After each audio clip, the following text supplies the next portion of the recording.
Nzamba yokayo, nzamba yanolayo. Toi qui es engagé dans ces moments de prière.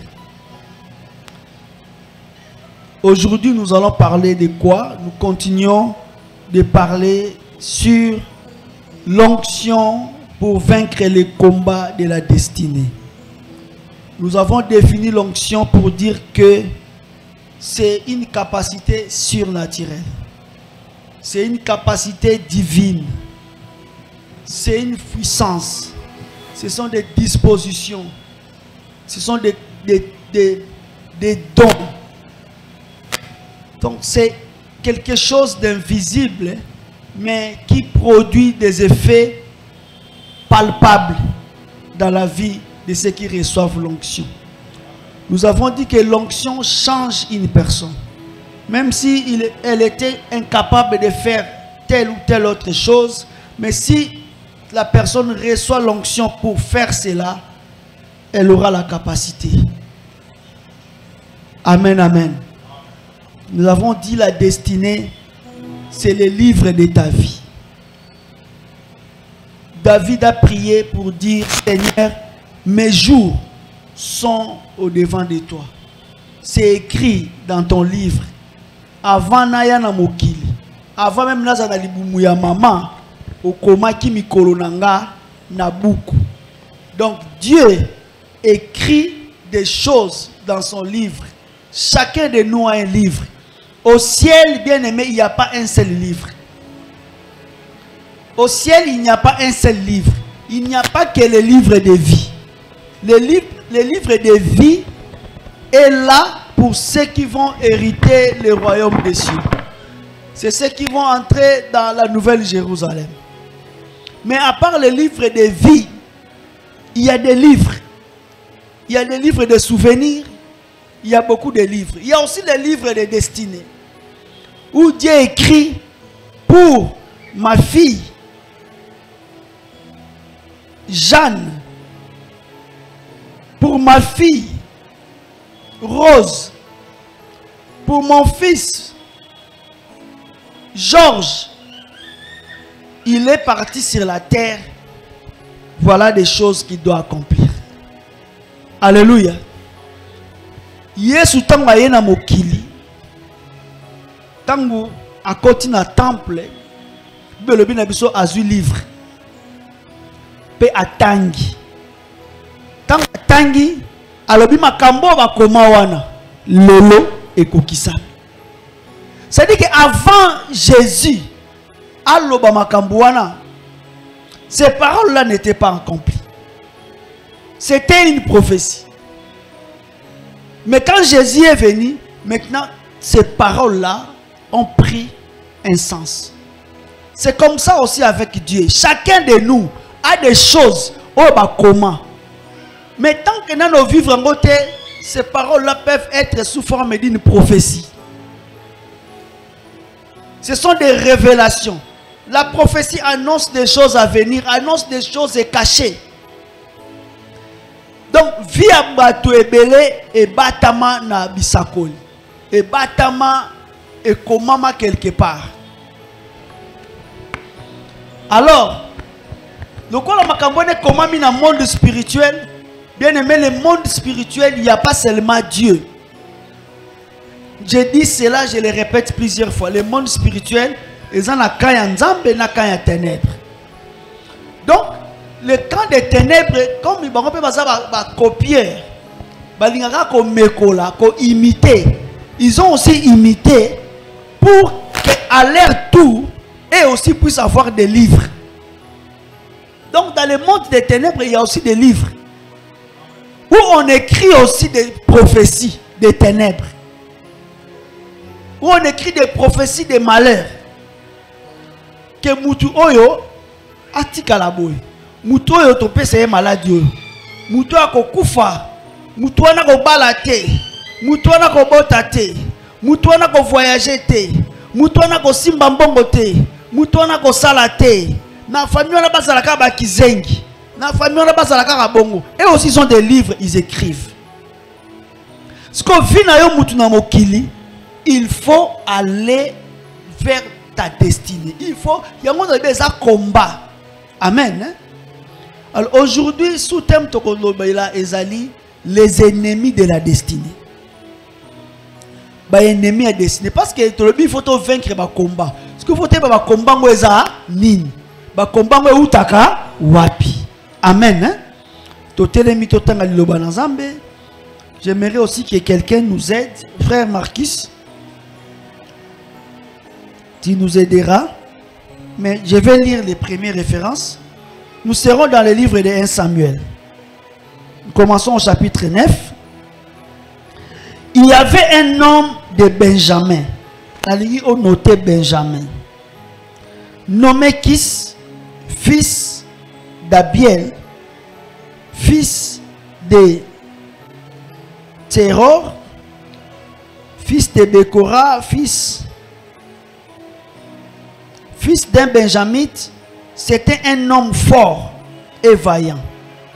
Il avait un fils du nom de Saoul, jeune et beau, plus beau qu'aucun des enfants d'Israël,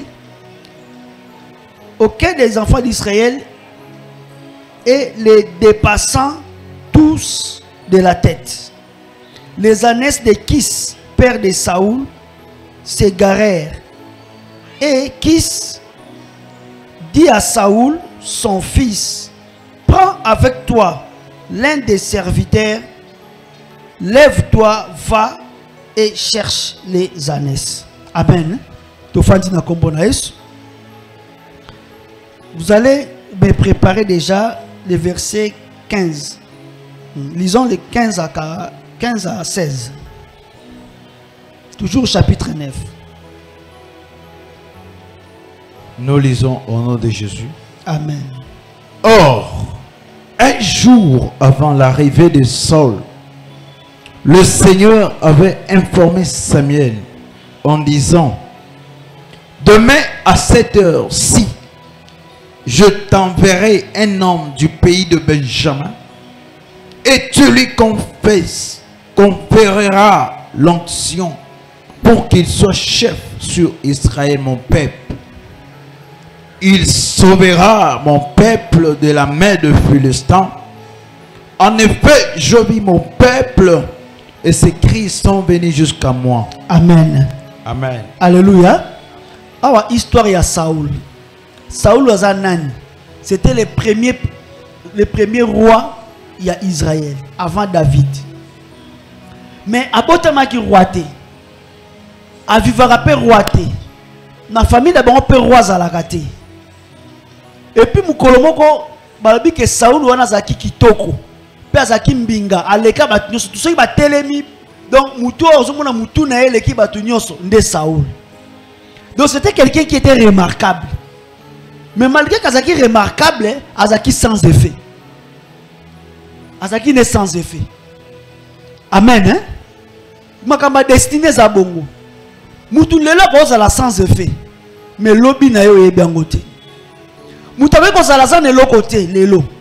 Mais destiné na yeza glorieuse. Mutu kozala za pamba lelo. Mais destiné na yeza glorieuse. Alléluia. Saoul azaka kitoko, azaka mbinga, mais sans effet. Alléluia. Bien aimé, bilembo déjà la kisaka ba destiné à battu. Na français balobaka. Aux âmes bien nées, la valeur n'attend pas le nombre d'années.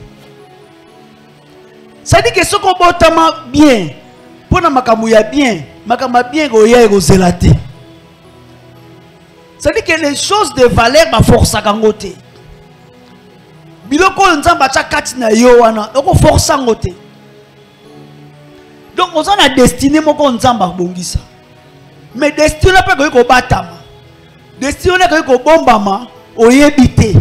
Mutu pa yebité. Na famille pe muta yebité. Na quartier pe muta yebité. Yango bato belé pe bazo kufaka bongo akufi menzo kazaki na destiné mo munene. Azakile makama mine le fakasa na mokili puisque mutu moka fongoli ete mutu moka lakisi ete akliki karabongo. Bible lobi na biso, confiez-vous à l'Éternel, vous serez affermis.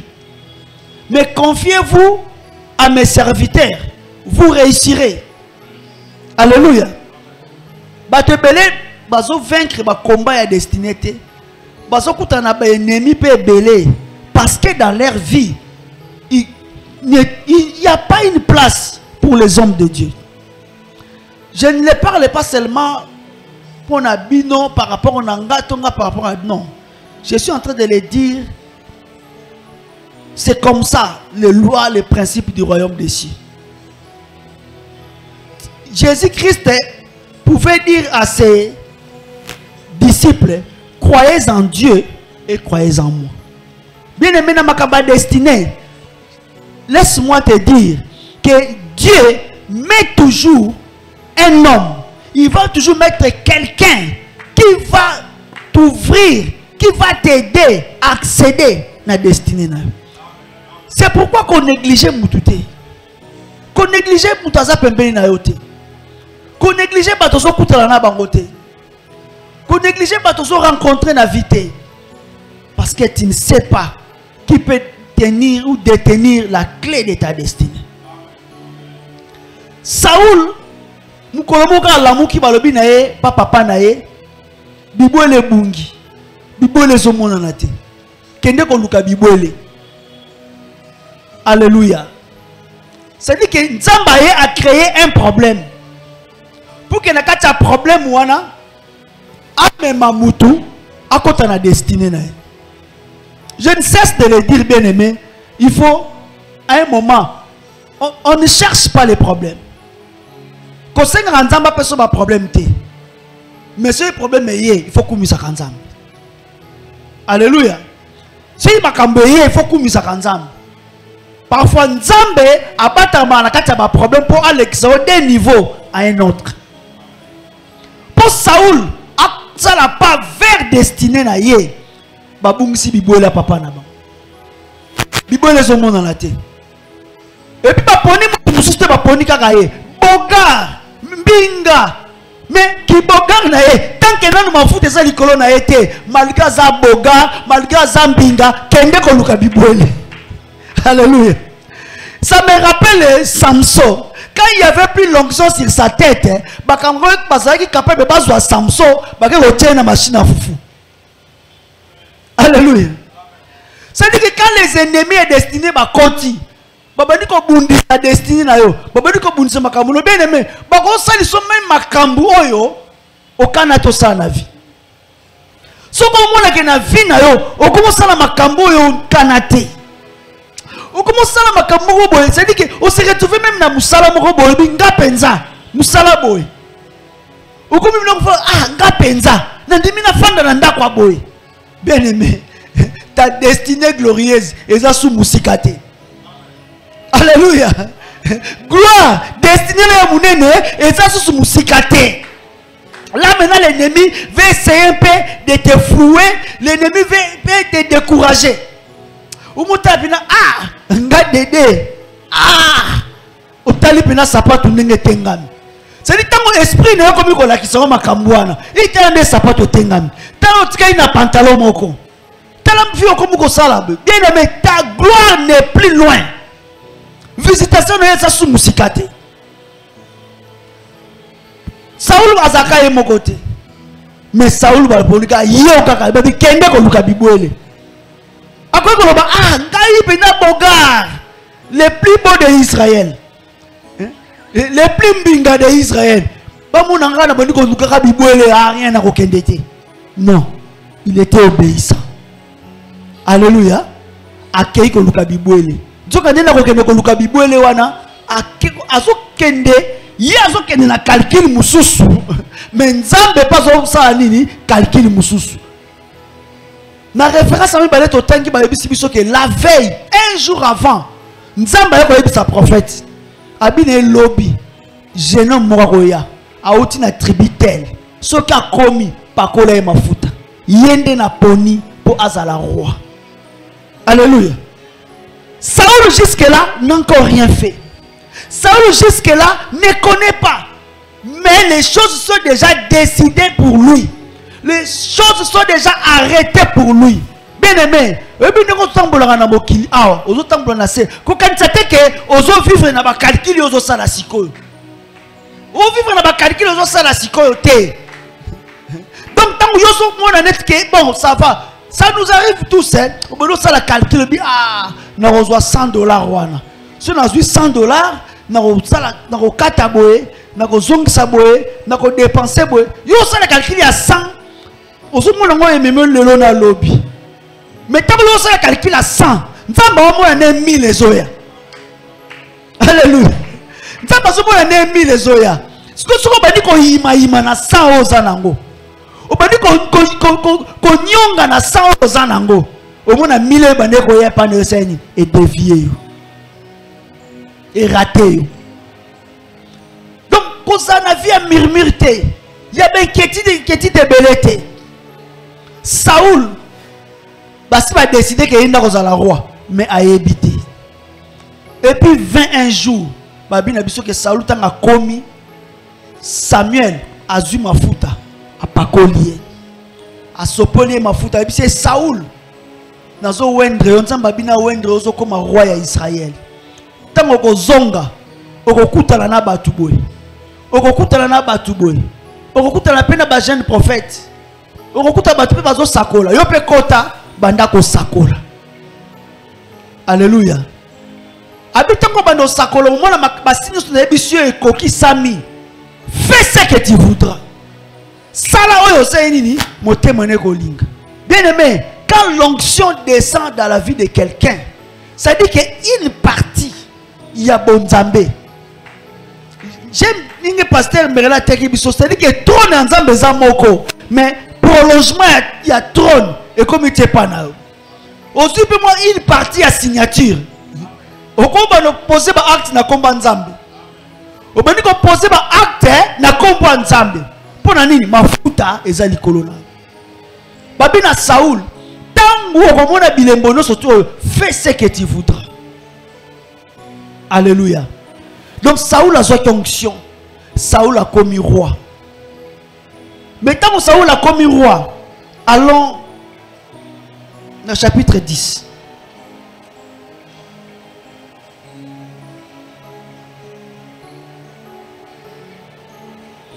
On prend à partir du verset 9.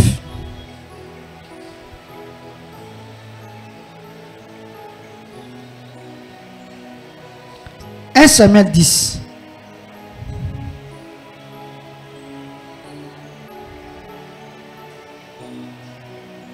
Nous lisons au nom de Jésus. Amen. Dès que Saoul eut tourné le dos pour quitter Samuel, Dieu changea à son cœur. Et tous ces signes se réalisaient le même jour. Comme ils arrivèrent là à Gubéa, une troupe de prophètes vient à sa rencontre. Le souffle de Dieu s'empara de lui. Et il s'est mis à faire le prophète au milieu d'eux. Tous ceux qui les connaissaient vinrent. Qu'il s'est comporté en prophète avec le prophète. Les gens se disaient les uns les autres: qu'est-il arrivé au fils de Kish? Saoul est-il aussi parmi les prophètes? Quelqu'un de l'endroit répondit: et qui est leur père? De là le proverbe: Saoul est-il parmi le prophète? Amen. Prenons 1 Samuel chapitre 15. Le temps que tu cherches, aux hommes ma onction ça qui na vie à Saoul. Mais la première partie na ligne n'a expliqué que onction na vie à Saoul et changea qui vit naé. Et péché ba capacité à qui nangote. Et comme ici na katia ba prophète alors que yé ko prophète té. Donc onction go koto ba place oyo au kana quitté. Onction ko fungolo ba porte minene. Onction ko fungolo ba nzela minene. Mais si tu ne connais pas le combat de la destinée, onction peut go sini et go kim. Onction go sil. C'est pourquoi, dans la retraite, c'est pourquoi même l'église, quand nous arrivons à la Pentecôte, nous parlons sur l'onction, nous parlons sur le Saint-Esprit, nous parlons sur les dons, pour qu'on ait l'occasion encore de nous ressourcer. De nous ressourcer, de revenir, d'être encore revêtis, d'être encore remplis. Parce que onction pour que vous soyez Saulo a vu ma foute comme roi, a comme même que prophétiser, bilembo va pèser comme Sami, a comme roi. Mais ma camille est comme la qui Saoul. Prenons le chapitre 15. On commence au début. Samuel dit à Saoul, c'est moi que le Seigneur a envoyé pour te conférer l'onction, afin que tu sois roi sur son peuple, sur Israël. Écoute donc ce que dit le Seigneur. Ainsi parle le Seigneur Yahweh des armées. J'ai décidé de faire rendre des comptes à Amalek pour ce qu'il a fait à Israël. Quand il s'est mis sur son chemin, tandis que celui-ci montait d'Égypte, va maintenant, attaque Amalek et frappe dans la tête tout ce qui lui appartient. Tu ne l'épargneras pas. Tu mettras à mort hommes et femmes, enfants et nourrissons, bœufs, moutons et chèvres, chameaux et ânes. Saül battit rappel des troupes et le passa en revue à Talahim. Allons au verset 7.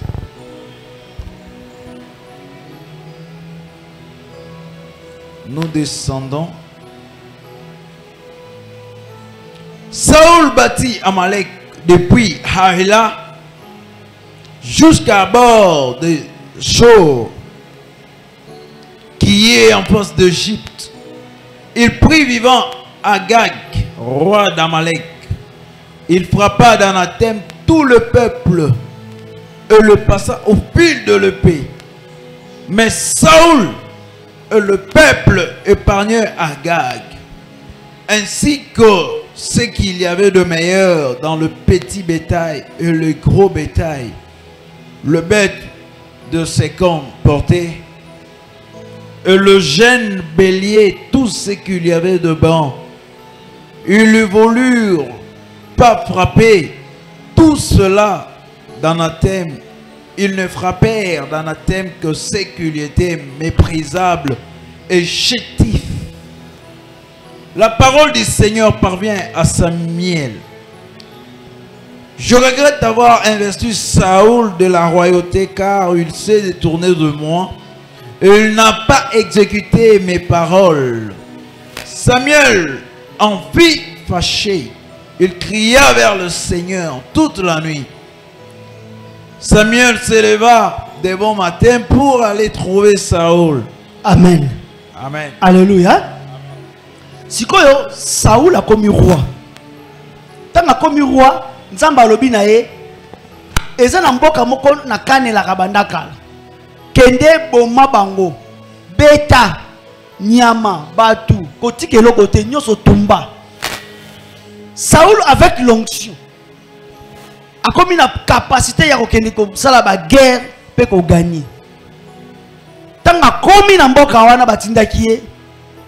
Et si ka aboma roi wana, lokola roi na zaki na couronne ya or, Saül a épargné ye.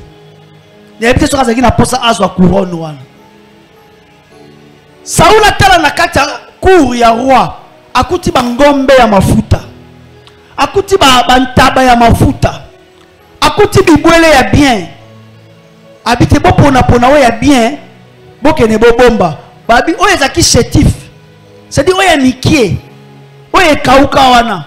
Nde Saül azwi yango atombi nyonso. Azongi sikoyo na Israël afandi.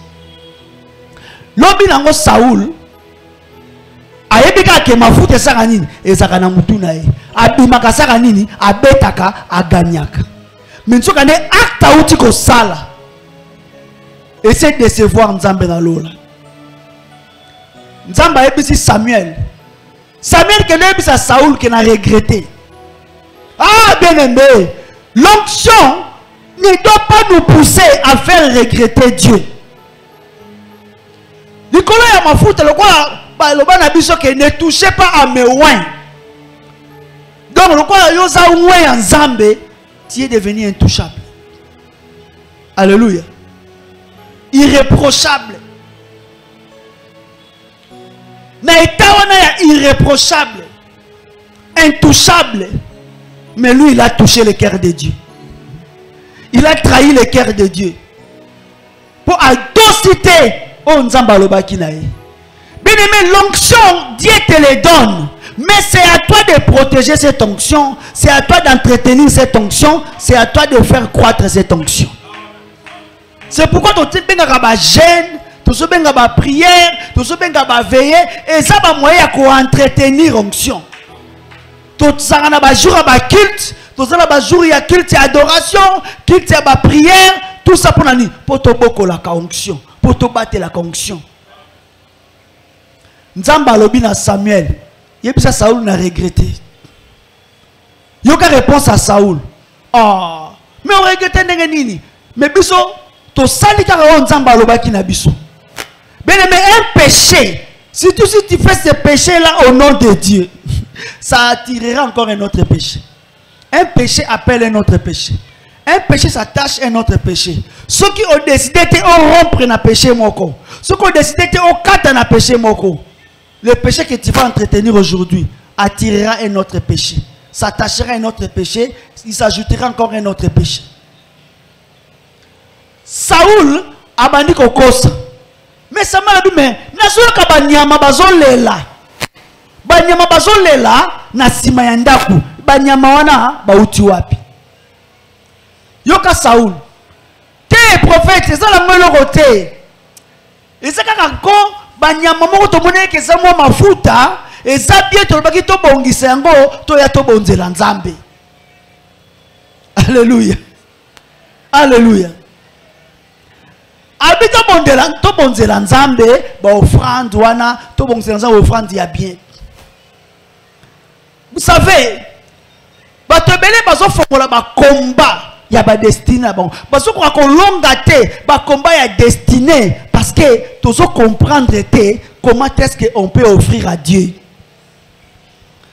Bien aimé, naza pasteur, ba pasteur to lingara dim, to lingaka offrande. Alléluia. Moi aussi j'aime l'offrande, j'aime aussi la dîme. Puis je vais prier avec tout mon cœur. Mais tu connais Bisayo, vérité. Nzamba lobina Samuel, yebisa Saoul, ngai Nzambe, est-ce que na sepelaka na offrande koleka mutato sanga? Est-ce que ngai Nzambe na sepelaka na offrande koleka mutaba nganga? Abi yebisa Saoul que kozanga kotosa Nzambe ekokani na kindoki. Abi la divination n'est pas plus condamnable que la désobéissance. C'est désobéissance ya mungongo Nzambe. Koboya kotosa mungongo Nzambe. Nzamba lobi eza na punition moko na kindoki. Eza na niveau moko na kindoki. Eza na niveau moko na sorcellerie. Kobanga koboya kotosa mungongo Nzambe. Koboya kotosa o Nzamba zoloba no sala. Alléluia. Alléluia. Mutake ayibi. Ayepo aya pesidim. Lui, tout est sanctifié par la prière et par la parole. C'est l'offrande qu'il a donnée là. Quand nous prions, nous sanctifions. Nous allons manger. Mais le péché de vol, si tu ne confesses pas ça, ton offrande là ne va pas te laver. Et qu'on se colle. Alléluia. Moutasali kindumba. Azumbom. Aye nangwa pesa offrande. Apesa sa dîme. Quand nous recevons la dîme, et nous allons prier. Seigneur sanctifié. tout est sanctifié par la prière, par la... Bon, on a dit tout. Alors ça sera sanctifié. Mais c'est ce que tu as donné là qui est sanctifié. Mais ce n'est pas ta vie. Ta vie sera sanctifiée quand tu seras conforme à la parole de Dieu. Alléluia. Saoul a quelque fongola bitumba ya vinaye. Au lieu abattre la mafuta zalaki nango, akaniske akoki ko flatter nzambe. Ke akoki boma nzambe misu. Siko boma nzambe ko aomona nzambe talingi aboma prophète misu. Bien aimé ko lukato sala makambo boma pasteur misu. Ko lingato sala makambo po boma ba frère, boma ba sœur misu. Ça dit que ceux qui toza ba santo au sakanate. Mais quand tu es en dehors d'ici, makambo nzambe o chamboboy. On rebatte la onction. Alléluia. On rebatte la mafuta. Mais ce n'est pas ce que moi je voulais prêcher aujourd'hui. Ce que je voulais prêcher, c'est les ennemis de la destinée. C'est comme Makambu Oyo et une fille, il y a Samuel, il y a Saoul. Pourquoi? C'est ça la grande question. Mais comment Moutou Azaki Kokipade continue que nous colons Tabibouele, Papa Kolie Mafuta, a commis roi, a commis Mokondi, Israël va repasser offrande, va repasser bilo. Mais comment roi Oyo a coquille Koto Samungon Banzambete? Le combat de la destinée. Alléluia. Bitumba destinée koye na vie na yo, et koye na vie na nga. Kakapo esani epekisa yo o sala te o nzamba zo zela yo sala po omona volonté nzambe na vie na yo. Ba combat destiné eyaka e kompona makambe belete bien aimé. Si ils savent que yo nzambe azo zela yo, ma sœur, okanga makolo na yo po nzamba visiter yo. Sache que bitumbe ko yaka kana point wana. Frère, ce qui mon ténèbre yebi ke yo pour nzamba visiter yo eza lokuta nde fotika mukolo kotika lokuta nzamba ko visiter yo. Le monde des ténèbres ils sont au courant ba robundiso kaka pona nini makambo ya lokuta. Donc les combats de la destinée viennent par rapport aussi à ce qui nous attend devant. Mais makambo nzamba teli boso. Ça dit ce que je mutu makambo ka ba opekisa e yonka azo sala makambo opekisa e yonka azolanda. C'est dit que bitumba na esande wana bitumba fine efandi wana pe bénédiction fine esakaka wana soki alongi bitumba wana akoti na destinée na e soki alongi bitumba wana akoti na bénédiction na e. Comme ça na masumu te bien aimé, comme ça na mabete kukatate yo tenga pena la kokaka na ngai te ndaso mutalobi na ngai fona na zongisela e yo kanti oloba bonga pona plaisir te bilo kona ba tena kati no parce que bebi ke wana ndi ngozo kanga yo po mona gloire nzambe te. Alléluia. Ngala kokaka na nga ko gêner te makamba ba gêne wana na gêner bien. L'ennemi sait très bien que les jours où tu commenceras à gêner sérieusement, ta vie va changer. L'ennemi sait que les jours où tu abandonneras masanga, okotika komela masanga, otiki kolangwa, le diable connaît que les jours où okotika komela masanga, vie na yo ko changer, okomona loboko ya nzambe, okomata, okomona gloire ya nzambe. Yango atelemaka wana. Alléluia. Saoul, pourquoi a-t-il désobéir? Nazongi na tuni Samuel, mais pourquoi Saoul, malgré ma faute, mais a désobéi les panzambe? A qu'est-ce que la makambu ya kindoki? Pourquoi on est à kindoki? Bon, ils ont filmé, mais je pense que ce sont des leçons aussi parfois on donne. Une fille, jour anniversaire naï, mobile bengi ba kaola gina musala, ba iba ça les surprise. Ba continue ndako ba bomi minda ba tcheba fleur ba sombi ba cadeau et ayebi c'était nga nazo voyager parce que c'est vraiment important. Moi ça bien le quoi ko voyager anniversaire nanga nazaka na yaya nanga moko boy ayepe na yaya wana wapi kaka na ndako alors que baozela na surprise bati ba cadeau basimbi contact na maboko basimbi bouquet de fleurs ye à koti sikoyo apesi mukongo les jeunes garçons moi na sima ke batu baza ya zomo na teke batu bazali asi c'est chéri nanga et puis nga chéri na hotel chéri na ete na ya zomona mais ya zomona te alléluia désobéissance kindoki est-ce que on est ça kindoki te hein les jours où on veut te bénir les jours où on veut t'honorer des jours où ils ont ça la bêtise comme il y a aussi bateau mususu monique lobby libala je connais des gens comme ça lobby mariage nae mais lelo akepa mobali moko omoni hein nga na obala na nga na so kele to no mona la soute na ekaka ya suka kindoki ça c'est la sorcellerie c'est la sorcellerie bato musu na so c'est la kindoki ya maseke ya mukila non il y a des gens hein, qui vivent des désobéissances qui sont égales hein, à la sorcellerie ya ko lukavi na bango moko. Mais Saoul, toi tu es roi, tu es roi. Comment tu es bomba banyama ya mike wana osala nango nini kindoki. Un frère akeko luka musala akena place ya musala babisi bango bo fanda bozela bapesi bango kiti babisi bango bo fanda siko place ba fandi nzoka neza test ba fandi fenêtre wana place bango bapesi mukongo bata ressources humaines bazawana ba fongoli ka mukie batindi siko mutu moko boyele ti chauffeur aya abando betela bango masolo compagnie oyo penzabu yo ko luka musala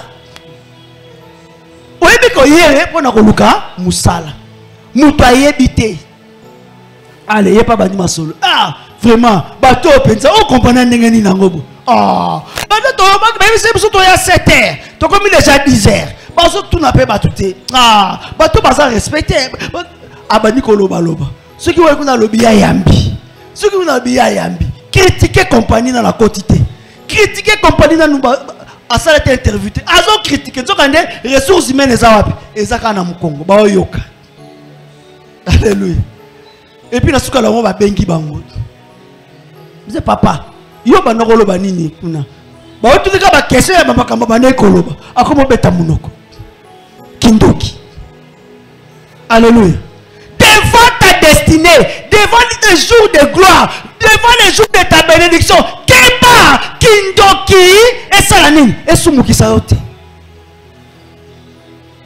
na sepela na ba kino balobaka asumbi na nganda keba nganda ebi proverbe on uta wapi na mai ceux qui ba pêcher ba ke ko pêcher ba kei ki za na place musu na mai place à ko fanda ezalaka te place à ko telema ezalaka te siko soko azumwa place moko boye ba bongisa ka place wana ba bongisi ba kati ba sali mo banzete ça dit que na butu comme boke le trajet moulai ceux ba zumwa mbisi ba roya ba kotina no place wana ba pemi nanu peut-être mbule ko beta na butu ba kotina no wana ba fandi ba longola ta mbisi moko mibale ba tumbi na butu wana ba lié mambule kiti ba sayeni ba mati suna boatu ba zongi ko continuer ko pêcher parce que place on va nganda wana tu ne peux pas chier là-bas tu ne peux pas faire des choses parce que tant qu'on kende na mai ceux qui mbule bete osani okozonga kaka wana po bata.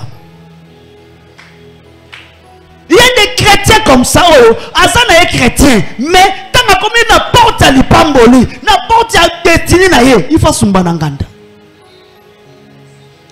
ba comprendre te be makamoko boye côté lié ba kanisi moko boye lié ba décision moko boye ba sentiment moko boye côté lié o ba ni koloba makamoko na ekoloba te et puis makamno se baby alléluia.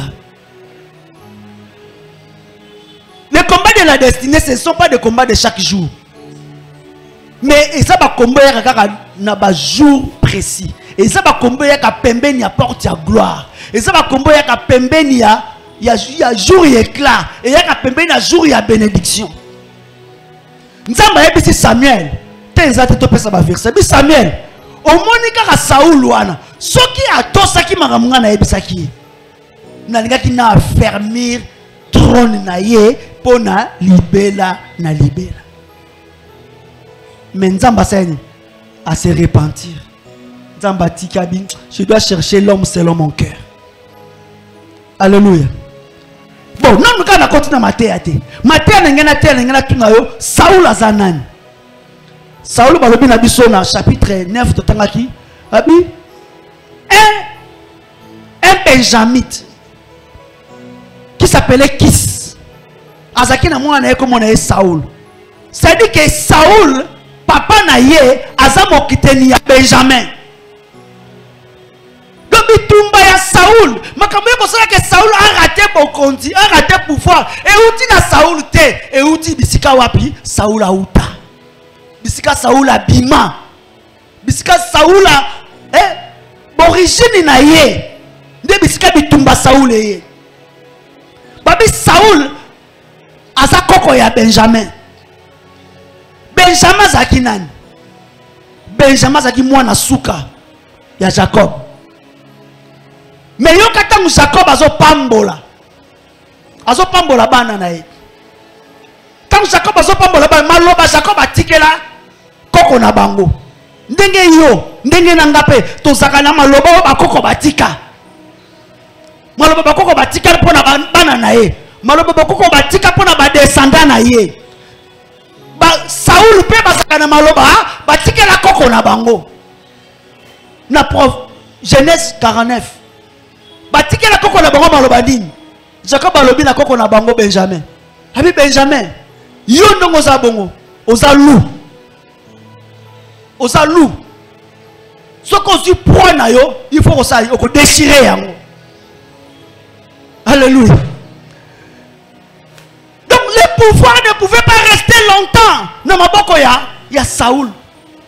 Donc pour pouvoir retirer na maboko ya Saoul, Saoul il fallait kaka sakanini, abattre la kaka onction, abattre la kaka onction, abattre la kaka onction parce que ce qu'a battu l'onction te na pembe na libanda ya onction, maloba ya koko ezali, maloba koko ne lobi nini, yoza lou ko battre la nyoko te.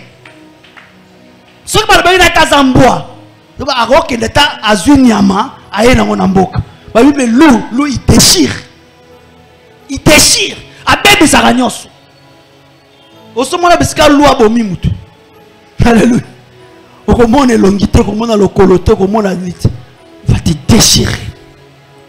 Donc Saoul, malgré son tambola, ayeba te bisika ni ya uta. Njoka ne bisika ya uta, balaba baza ba loup. Loup ne peut pas être roi. C'est le lion qui est le roi, ce n'est pas le loup qui est le roi. Mais nzamba tala ki te kaza loup, apese mafuta pasa la bokonzi. Mais bateli mafuta te, asani azongi na maloba bakoko batikaki. Batela onction bien-aimé. Luka onction. Yango ne ko longola na se ya maloba bakoko batika. Yango ne ko longola na se ya maloba ya malédiction etika na famille. Yango ne ko longola na se ya maloba ezo pekisa yo kende liboso. Saoul n'était pas désobéissant de lui-même parce qu'il y avait des choses qui ont été dites avant y même à Botama. Alléluia. Nasuki kaka na Benjamin te. Benjamin zaki nani? Benjamin ba bina biso mwana ya Rachel.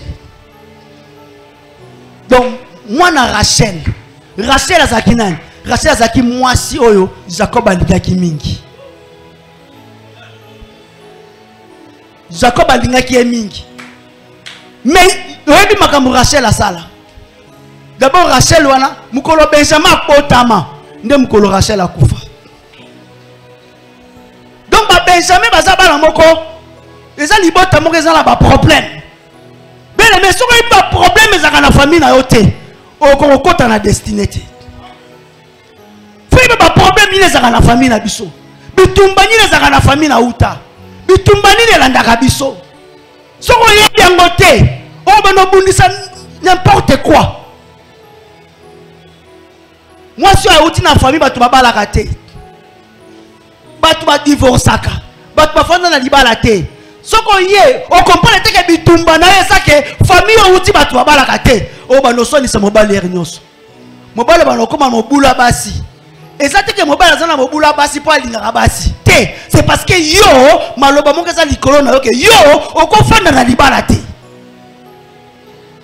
Soko on comprend bitumba ya vie na yo. On comprend bitumba d'origine na yo. On comprend bitumba famille na yo bien aimé. Tango okutana mobali na yo. Verset où le bas que la femme qui connaît le Seigneur sanctifie son mari. Parole on est dans la puissance. Parce que yo sont longi bitumba d'origine na yo. Yo sont longi bitumba famille na yo. Tango okutana mobali, tango okutana mwasi, ata mwasi wana zana bitumba ndenge nini. Puisque yo sont longi oya yo, oko changer ye. O bikisa ye. Mais tant que nous yo comprendre bitumba na yo te, obando lande na sima. Obando soigner sa nyonso. Obando kotsa maboko na poche apesa ngambongo te, apesa comme mbongo te pour la est-ce que yo na famille na bino ba apesa basi mbongo. Alléluia. Yeba bitumba nini eza na libota na yo. Benjamin mwana Rachel. Mais Rachel azaki nani? Rachel aza mwasi oyo akutana mobali aza ebi nzambe. Jacob azaki na nzambe ya Israël. Azotambola na nzambe ya Isaac, azotambola na nzambe ya Abraham. Mais Rachel, moi so bazolinga mingi, ye na tour na ye, atambola na bikeko ya papa na bango. Rachel atambola na ba terembet ya papa na bango. Atambola na kodia ya famille. Malgré ça, la mobile a été nzamba solo. Malgré ça, Jacob qui prie le vrai Dieu. Habité à Makamunzamba sali. Papa Nabino a changé un salaire belé. Mais Nabimi quand même Nabiloko. Malgré ses discours, Rachel habité. Nga, il faut na na code ya famille Nabiso. Aïe na code ya nae. Aïe na ngo petit nanda kwa Jacob. Mukolo papa na bango landi. Abi mais yo kimi na kodi na ngozu kisi na ndenge nini. Jacob alobi. Jacob abatu innocemment. Ah, belle mais kolinga katolo baka maloba kaka que pensa que tu es toujours juste. Comme la mbondo pour la mususuté. Si tu veux faire des déclarations, fais des déclarations pour ta vie, ta propre vie.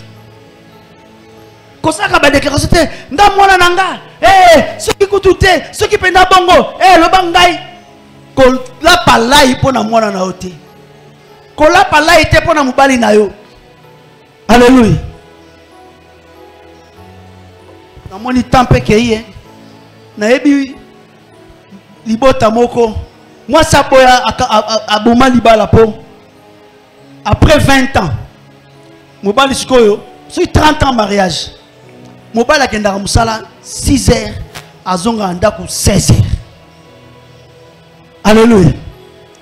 6 heures 16 heures na ndaku. Mais mukolo moka fandika rabwe ba elie bana ya mobali wana.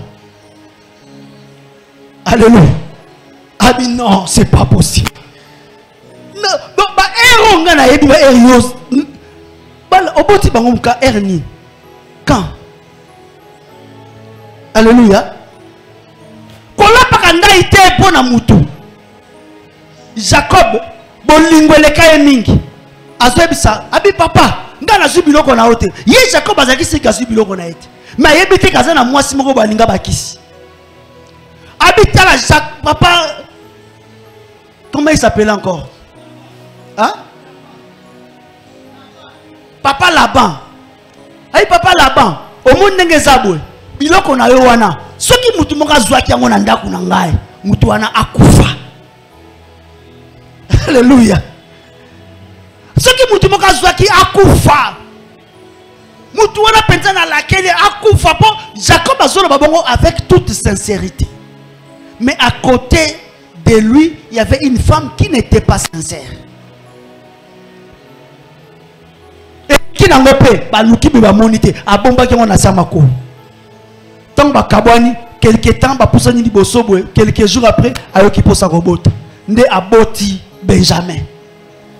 Donc moi na nakata libumu, mama lokuta, mama naba bakisi, mama banda kwa nganga, mama kokende kosombela batu bambasu, mwana na libumu, mais mwana wana, bien que ayebi makambute, mais quelle vie aura cet enfant.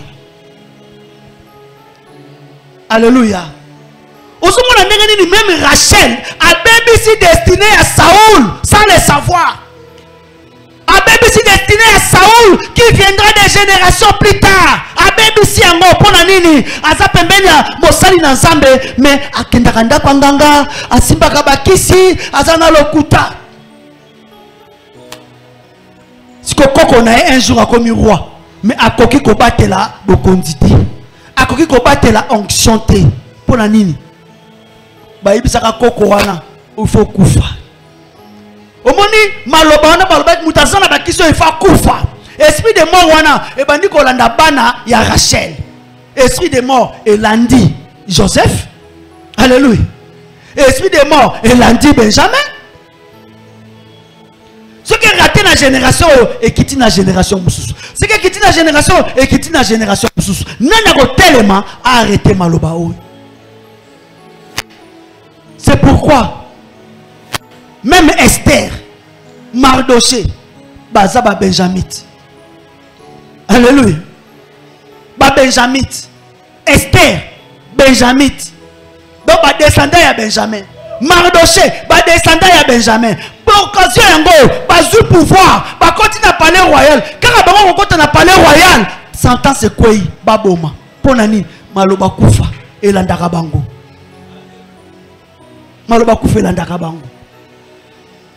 Les combats y a destiné ennemi et liboso il faut luko yeba bitumba nini ezaka na famille onga na bota bitumba nini ezaka na libota onga na bima makambuni longa na zolinga na sala mais on na mona te na famille bien aimé ça n'a pas besoin autant na Genèse tin Apocalypse ça n'a pas besoin aux en a 100 versets na mutu. Regarde seulement derrière toi. Ma kamuni yosu ko loko yebi Yesu. Okomi umona kilukinga na yebi Yesu boye ezana makambo funga na sala. Mais tala me makambo zo lingo sa na famille na basala kango. Okomi ko sambela oyoki kinena komi ko sambela boye donc il faut na bala. Na koko za te keno na zumwa si on atiki. Na zumwa balo na tiki te. Faut na za na mwa bali moko mwasi. Oui, eza makanisi malam, eza bien. Mais est-ce que na famille oyo uti batu babalaka? Alléluia. Luka onction pour vaincre les combats de la destinée. Combat ya maman et ça combat na yote. Combat ya ma sœur et ça combat na yote. Combat ya frère Marcus et ça combat ya Manassete. Cherche à connaître quels sont tes combats. Beaucoup qu'on s'appelle libota moko. Bobimi na maman moko. Mais beaucoup qu'on a bitumba moko te. Donc avant, on banako luka bitumba. Oh bimisa ce qui je ne sais pas. Ozala mosungi ya libota. Tolingaka maloba wala mingi. Yo nzamba pambola yo. Okozala Moïse a famille na yo. Okozala Joseph. Bien aimé. Avant okoma Joseph a libota na yo. Yeba bitumba nini eza na famille wana okoma Joseph. Pour sinon te okomi roi, okomi na palais royal mais bakozongisa na sima. Bakozongisa na sima. Bakokwesa yo. Bakolongolo na trône avant. Bon, ça soit grade wana. Bon, personne qui est voyage wana. Pour ma cambouana la famille on est salakate. Alléluia. Le combat de la destinée. Connais le combat de ta famille. Ta la famille na biloza na bitumbani. Makamuni etambola na libota wana. Makamuni etambola kate. Makamuni esimba ka facilement. Makamuni ne simba kate. Alléluia. Ce que vous dites que bien surtout besoin la bande kwa chambre salon. Donc dit que chambre salon ce n'est pas un combat. Tu ne peux pas commencer à gêner prier pour la chambre salon. Yo ce qu'il faut ba no sambe la pour somba le pan. Alléluia. Faut nous condition pour somba le pan parce que tel que biso chambre salon. Donc li kamba ko zana mutasa ko chamutu ce n'est plus un combat. Mais mutu musu pembe na yo bien aimé. Yekuta ta pasa ko chamutu ezana nute. Pesa ko chamutu ezate. Donc yazalo na bitumba nzambe pesa ngata pesa mutu. Simba mutema ya pasteur de dandi manala la kata l'église. Yazalo na bitumba wana. Ataka ata mutu negibo ata pesa ko chamutu ezate. Eka ko yati mutu l'église assemble nzambe. Nzamba hotele misai. Nzamba okoti na destinée na ye. Mutu bana ko sekala la l'église, lobi akomi patron. Atongi ba immeuble. Alléluia. Parce que y a tel qui non a bitumba nanga et ça ko tout que non nzambe na bala. Apite ça no bala parce atali la famille na bango. Ya yana eli boso bala. O na musu bala ba kusini bala bala na bango. Mais yé ata na vie na yé parce que tu mutu ezate. Akepa ya bato babala ba obengana ye, bazo chola ye, bazo sekaye. Asani parce que tu mutu. Donc ya osambela ndenge moko te. Na mutu aso luka kobala. Osamba na ndenge moko te. Na mutu aso luka mbongo. Ya za na pasa ka pesa ko cha mutu. Alléluia. Comprendre bitumbani nezolanda yo. Les ennemis de la destinée, premier ennemi à destinée, ce sont les combats qui sont dans ta famille. Les problèmes qui sont résurgents dans ta famille na yo. Ba problème est kanga batu yo sur ta libota. Yango ne ennemi no liboso. Si on ne peut pas kara, yango go beto karate. Si on ne peut pas semblant parce que comme ko chama ko l'église, ozo salaire. Oye o chama ko l'église pour okotana ki bomango ya Yesu. Oye ko chama ko l'église pour oye ko la ko gêner, oye ko la ko prier, oye ko la ko banga nzambe, oye ko la ko tambola na sanctification. Olonga, et yoko longa, ozonge la bango, obimisa bango facilement. Alléluia. Et ba omona ke yo, nzamba komo selo makambo bango bazo luka tangu muna yi bazuite, ba oya ko luka nzambe na yo. Cherche l'onction pour vaincre le combat de ta destinée. Alléluia. Luka olonga nanu babitumba oso yebi wana. Et puis Dieu te révélera d'autres choses. Alléluia.